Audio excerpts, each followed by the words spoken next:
Hello, sa pangalan po ng dakilang Panginoong Jesucristo, isang mapagpalang hapon po sa bawat isa sa atin. Dito po tayo sa pagpapatuloy ng ating gawain para dalawang bahagi ang pangangaral ng mabuting balita. Salamat po sa Diyos sa pinagkaloob niya sa ating panahon. At bagamat may sabi nga mayroon daw bagyo, pero nandito pa rin tayo at pinagsama-sama para makibahagi sa tinatawag na araw na pagsamba. Ngayon po, dako tayo dito sa isang mensahe. Ayon po sa Ebanghelyo ni San Lucas, sa Kapitulo 17, versikulo 20 hanggang 30.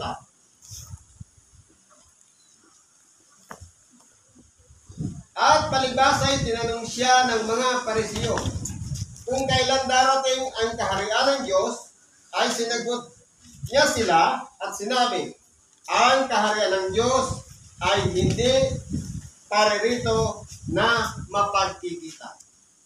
Ngayon po, bakit ganito po ang naging nakasulat dito sa banal na kasulatan? Sapagkat, noon ng panahon po, matagal nilang hinintay ang tinatawag na paghahari ng Diyos o tinatawag na kaharian ng Diyos. Unang sinugo, si Juan Bautista. Ituwin na ninyo ang inyong mga landas, ang mga bako-bako ay papatagin sa makatuwid bagay.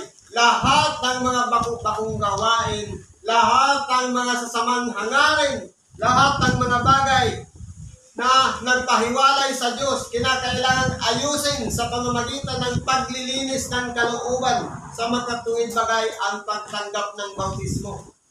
Pero sa panahon po ngayon, napakaraming mga sekta o denomination ng Kristyanismo ang naguunahan kung sino doon ang karapat-dapat na magkaloob ng bautismo. Kahit 10 ulit ka pang ilubog sa tubig, kahit pa yan ay sa sapa, sa swimming pool, o sa dagat man, kung hindi pa rin nagbabago ang pagkatao at sumaron pa rin, ibig sabihin yan, hindi po mahalaga yung paglubog sa tubig. Ano pa ang pinaka-importante? Walang iba yung sariling tubig na lumalabas sa ating mga mata. Ang tunay na pagsisisi ng ating mga kasalanan, sapagkat doon po makikita ni natin man unang Diyos ang ating katapatan na tayo ay tunay na nagsisisi at nagbabalik loob sa Diyos. Kaya po, sabi ng ating dakilang Panginoon, ang kaharian ng Diyos ay hindi na pagkikita. Hindi masisilayan ng ating mga mata. Sapagkat matagal nilang hinintay ang paghahari ng Diyos. Kaya sila nagtanong sa ating dakilang Panginoon. Sabi nito, ang kaharian ng Diyos ay hindi paririto na mapagkikita. Ni sasabihin man nila, naririto o naririyan. Sapagkat narito ang kaharian ng Diyos ay nasa loob ninyo. Sa makatuwid, ang paghahari ng Diyos ay hindi nakikita ng mata na mayroong trono, mayroong kaharian, mayroong mga lingkod, kundi yung paghahari ng Diyos sa pamamagitan ng templong iyan, walang iba ang ating sarili na dyan nakaluklok sa kanyang nuklukan, sa kaloob-looban ng ating puso, masusumpungan natin ang Diyos. Kaya kung tatanungin natin ang ating sarili, bakit tayo tumitinila sa panalangin? Bakit kinakailangan pa nating hanapin ang Diyos? Madali lang po yan.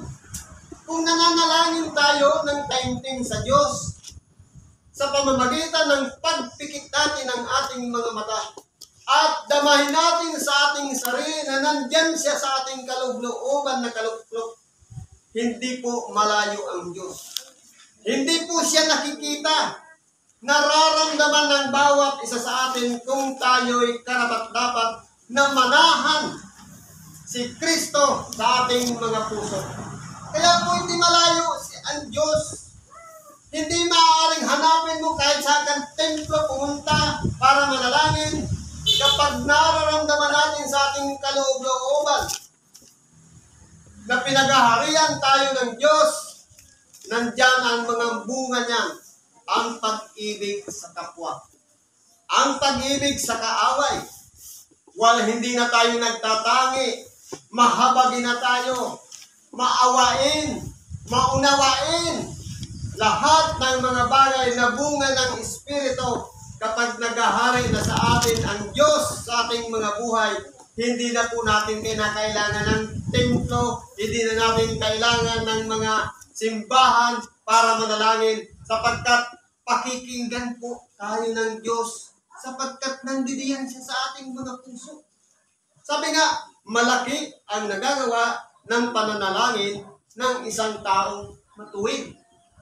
Kung tinutuwid natin ang ating buhay sa ating pang-araw-araw na ginagawa, hindi po malayo ang Diyos.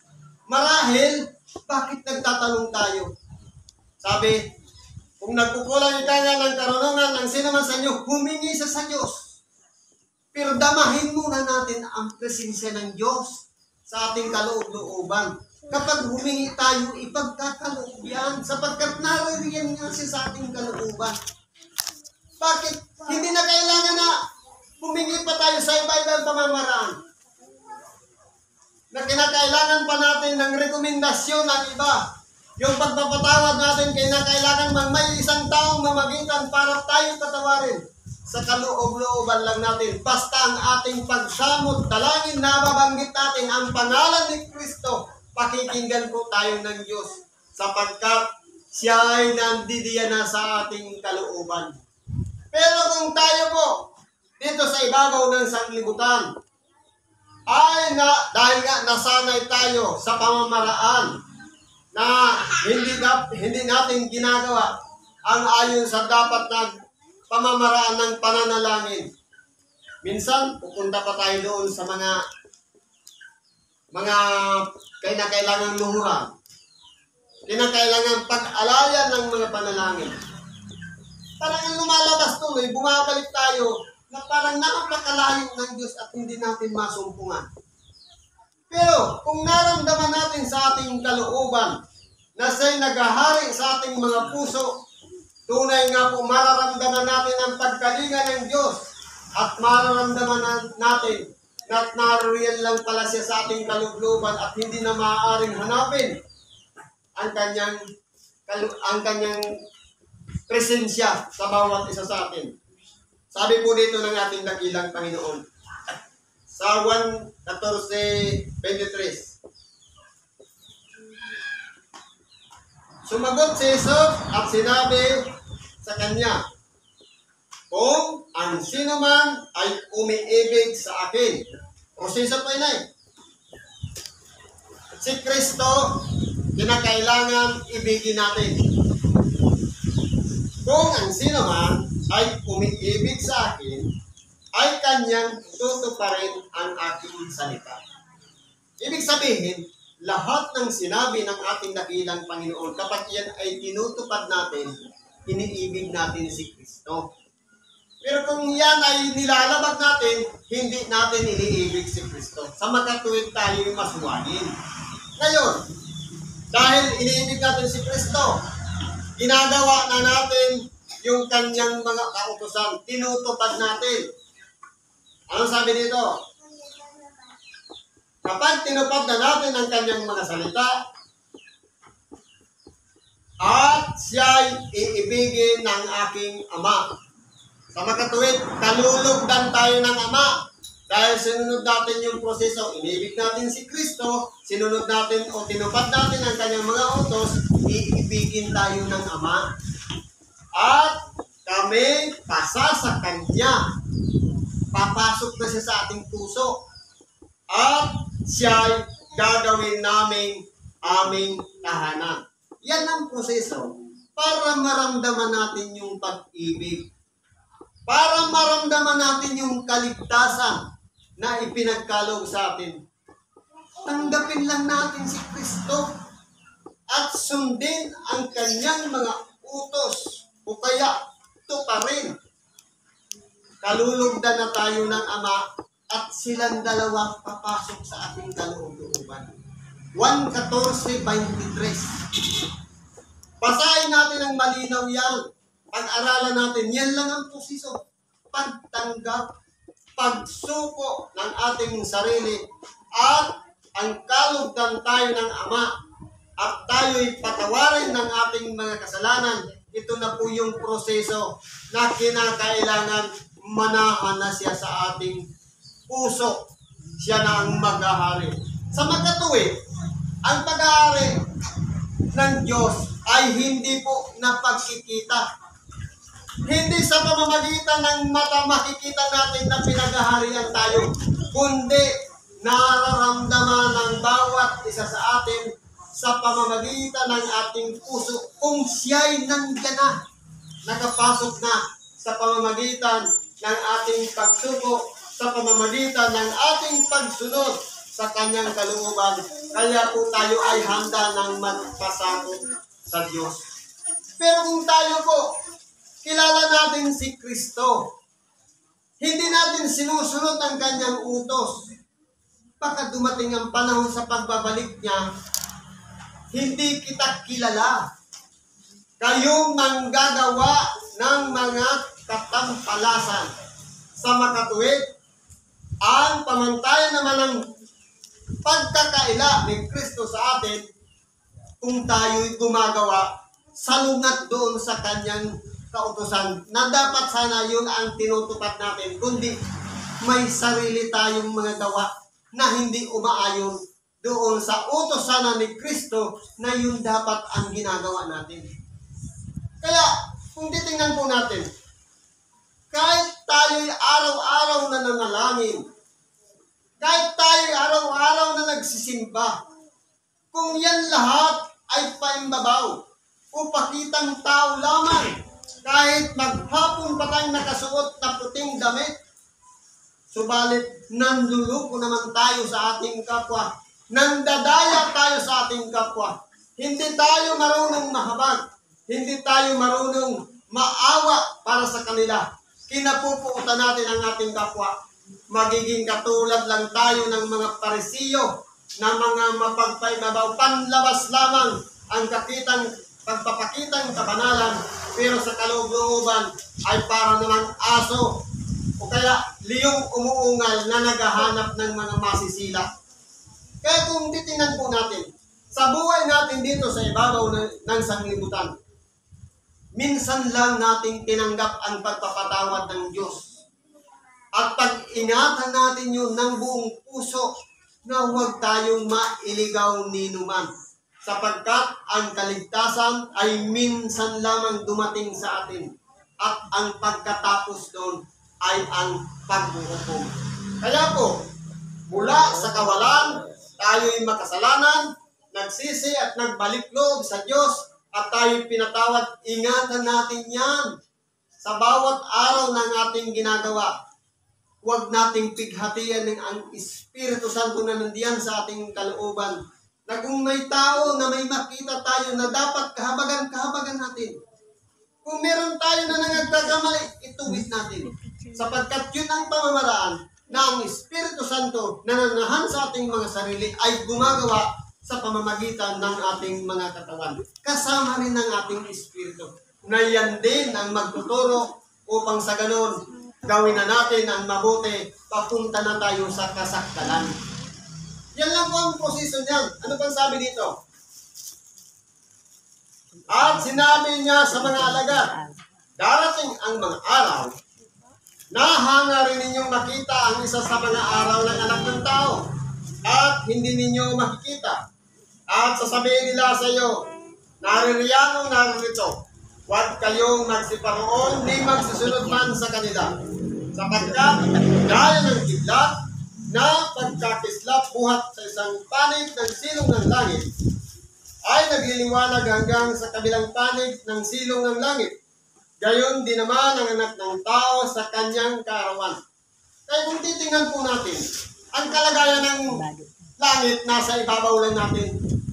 Sa silong ng langit, doon gumuguhit yung mula sa isang panig, papunta sa kabilang panig, yung kidlat.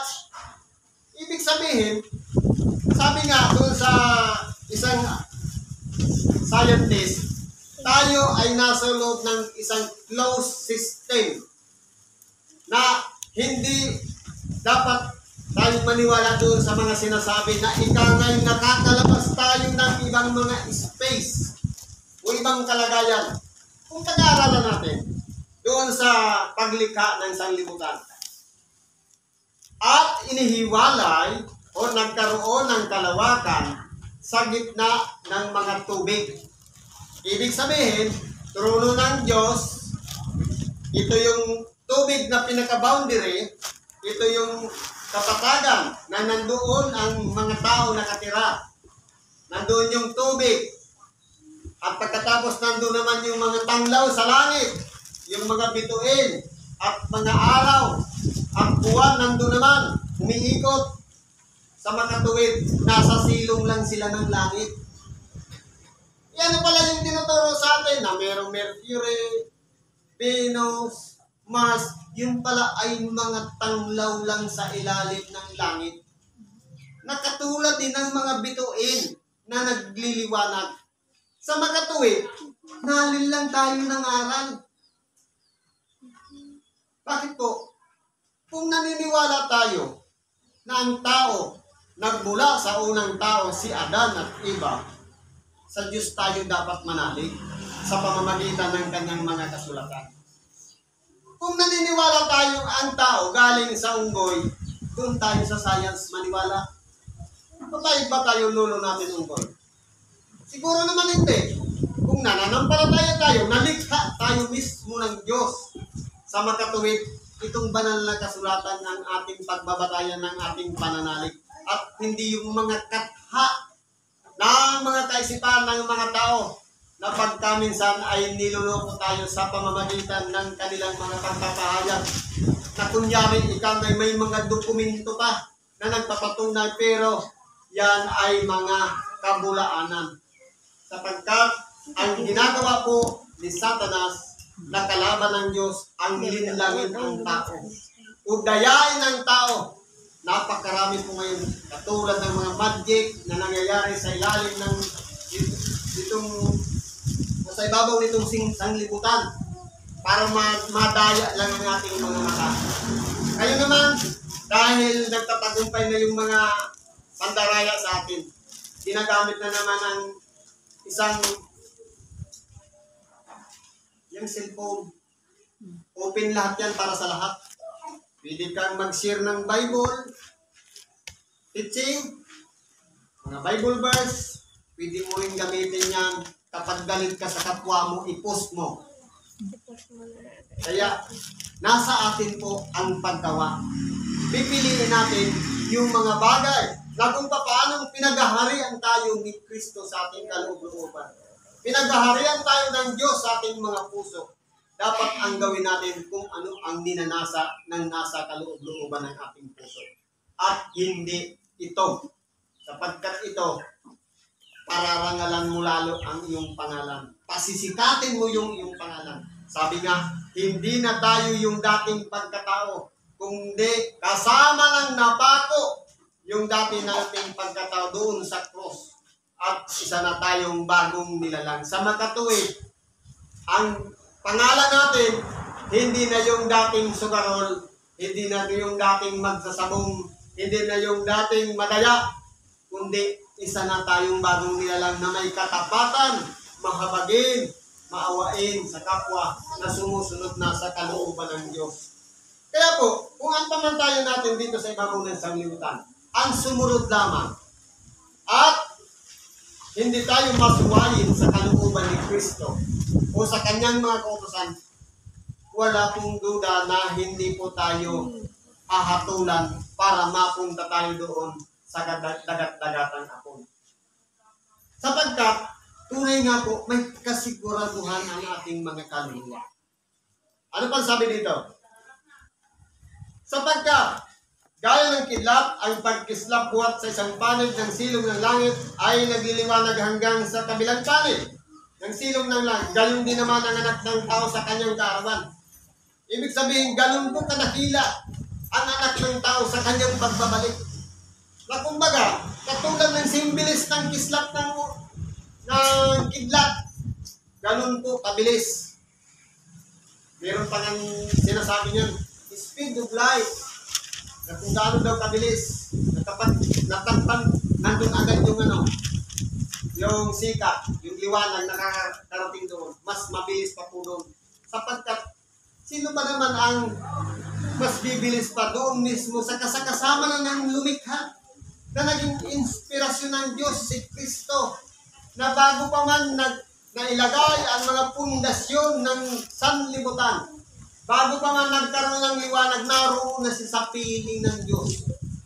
Kaya naging inspirasyon ng kanyang ama, si Kristo. Kaya nagpatuloy siya na ginawa niya lahat ang mga mabubuting bagay na nakikita ng ating mga mata. Kaya mapalad tayo. Sabi nga, mapalad yung mga mata na nakakakita sa makatuwid bagay na uunawaan natin bakit sila nakikita. Kaysa naman, meron tayong mata, hindi natin nakikita yung mga gawang mabuti, sapagkat naging pamantayan na rin po natin. Lahat ng gawang mabuti, hindi natin pinapansin.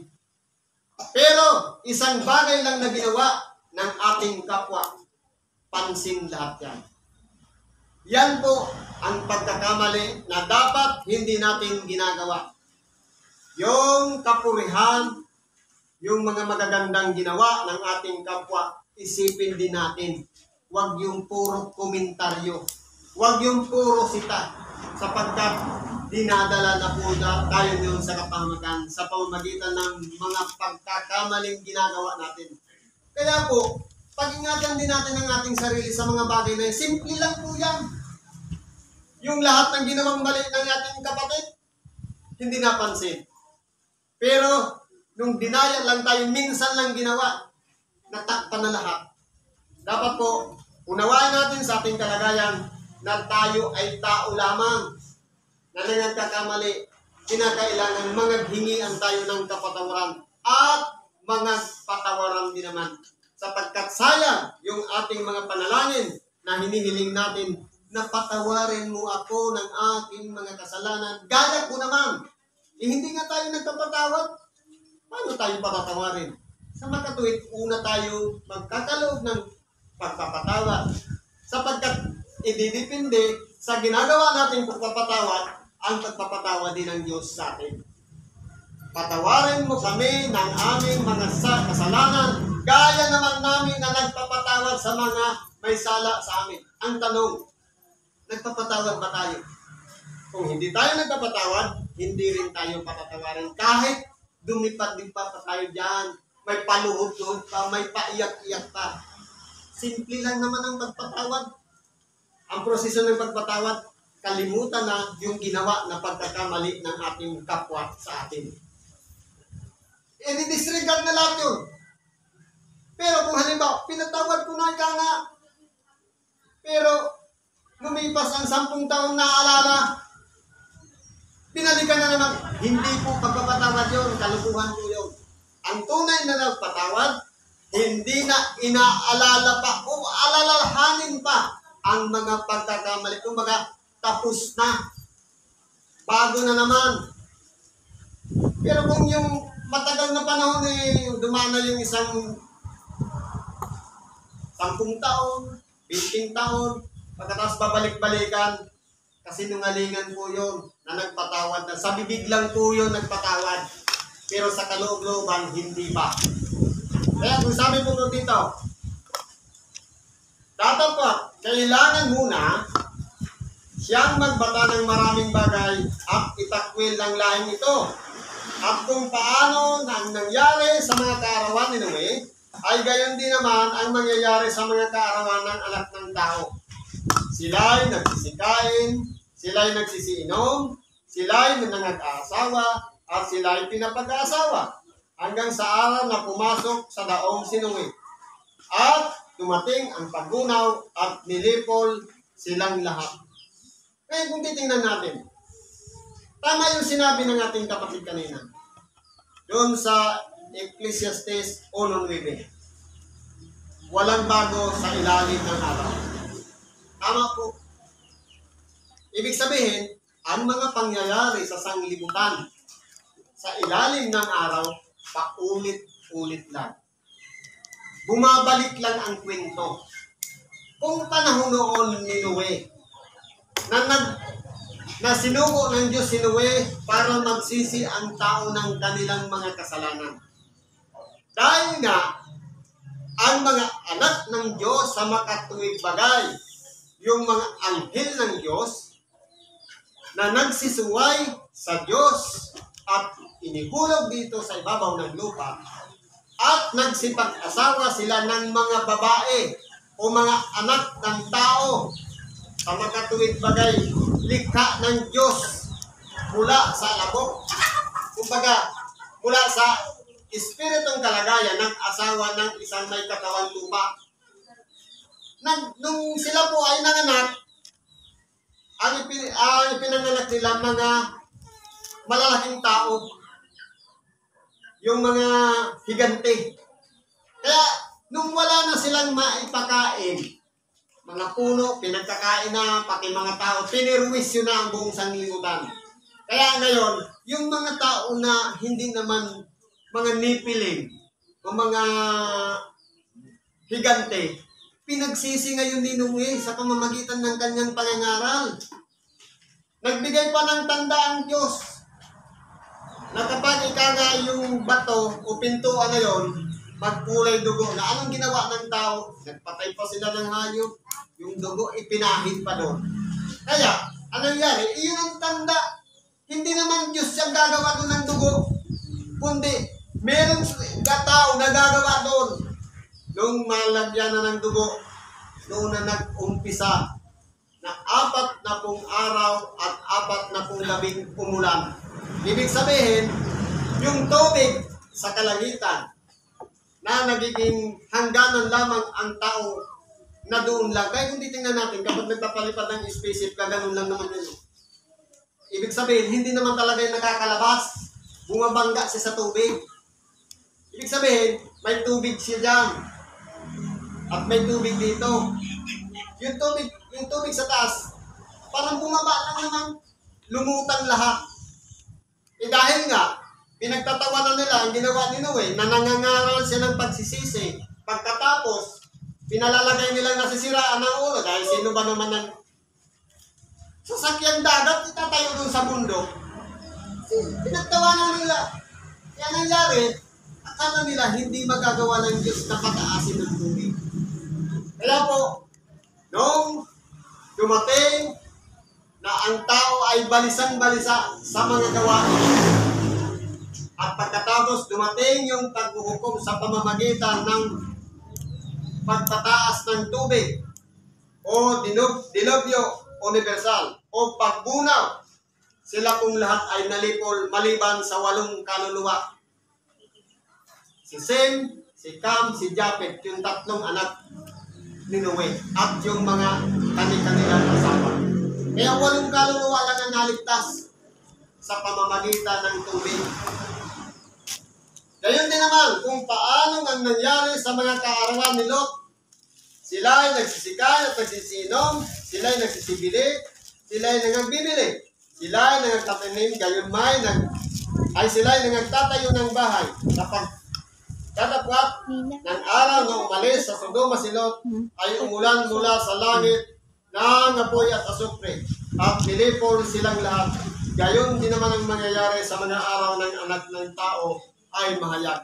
Kung titingnan natin, sa panahon naman ni Noe, dahil nga, itong si Abraham, na kamag-anakan niya si Lot, ay humihingi siya na kung maaari sana, dahil nag-warning na ang Diyos na lulusawin ang Sodoma at Gomorra. Kung meron kang masumpungan na dadaanin, gugunawin mo ba? Gugunawin.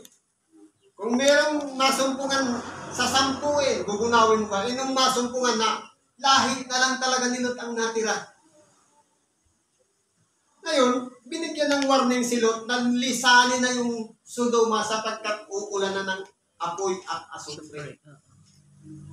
Umalis si Lot, kasama yung dalawa ng anak na babae.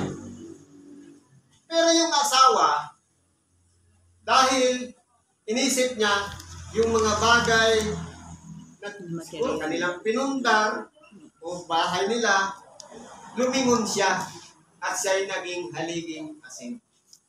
Pero si Lot at yung dalawang anak, nakaligtas po yun. Kaya kung paano noong unang panahon, sa pamamagitan ng tubig, ginamit ng Diyos ang kanyang kapangyarihan, sa pamamagitan din naman ng panahon ni Lot, ginamit niya ang apoy.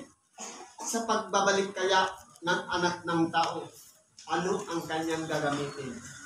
Wala pong iba itong banal na kasulatan. Lahat ng nakasulat dito na nagpapakilala sa Diyos at nagpapakilala kay Kristo, kilalanin natin ng husto si Kristo at ganun din yung kanyang mga aral. Sapagkat ang paghukom o paghusga sa bawat isa sa atin depende sa mga aral na ating napakinggan. Kaya kung napakinggan na natin ang pananalangin, na isara na lang ang mga pintuan, ipikit, at manalangin tayo sa lihim, huwag na yung mahahabang panalangin, huwag na yung mga paimbabaw na panalangin, o mga panalangin sa likuang daan.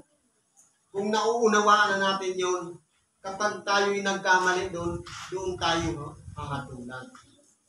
Kung sinasabi rin naman, ibigin mo ang iyong kaaway katulad ng iyong sarili. Ikaaway natin hanggang ngayon, hindi pa natin pinapatawad. Ibig sabihin yan, hahatulan tayo, depende doon sa ating nabasa at napakinggan. Ngayon, kung bumalik na o dumating na yung kapanahunan natin na tayo namatay, hindi pa natin napatawad yung dapat patawarin, ano kaya magiging kalagayan natin doon sa pagbabalik ng ating dakilang Panginoon? Tayo kaya ay mapapabilang doon sa pagkakalooban ng buhay na walang hanggan sa piling niya o buhay na walang hanggan sa paghatol? Ialam na natin na yung kaaway dapat ibigin. Hindi natin ginawa. Dahil umiral ito. Pero kung ito ang umiral at yung nasa loob niyan, ang Diyos magagawa natin patawarin ang ating kapatid. At kung tayo tinuruan naman sa paglilimos na hindi na kinakailangan tanggapin natin yung kapurihan, na ako'y kanay nagbigay ng ganito. Sabi nga, tinanggap na nila ang sa kanila'y ganti. Ibig sabihin, wala nang reward sa pagbabalik ng ating dakilang Panginoon kung yung ginawa ng kanan, ipinaalam natin sa kaliwa. Kaya, manatiling lihim po yan. Yung reward natin sa Diyos, hindi natin namamalayan, hindi natin napapansin. Pero, maliit na bagay man yun, malaki, siya po ang nakakaalam. Yung dugtungan lang ang ating buhay, isipin mo na lang natin, yung pagtanggap lang kay Kristo, dugtungan lang ang ating buhay, bigyan tayo ng panibagong pag-asa, bagamat tayo may karamdaman, pinagkaluban niya muli tayo ng pag-asa, na magpatuloy ng buhay, bagamat nagkakaroon pa rin ng karamdaman, isang bagay yun na pamamaraan para supilin tayo at hindi na maulit na tayo ay naging isang makasalanan. Kaya po, nakakarami pa, pero ang oras, maiksi na, hanggang dito na lang siguro ang ating pakikibahagi. Salamat sa Diyos at pagpalain tayo. Ano man ang ating mga karaingan, kahilingan, problema man yan, o mapabuti ang ating mga kalusugan, mga kasagutan ng ating mga hinihingi sa Diyos.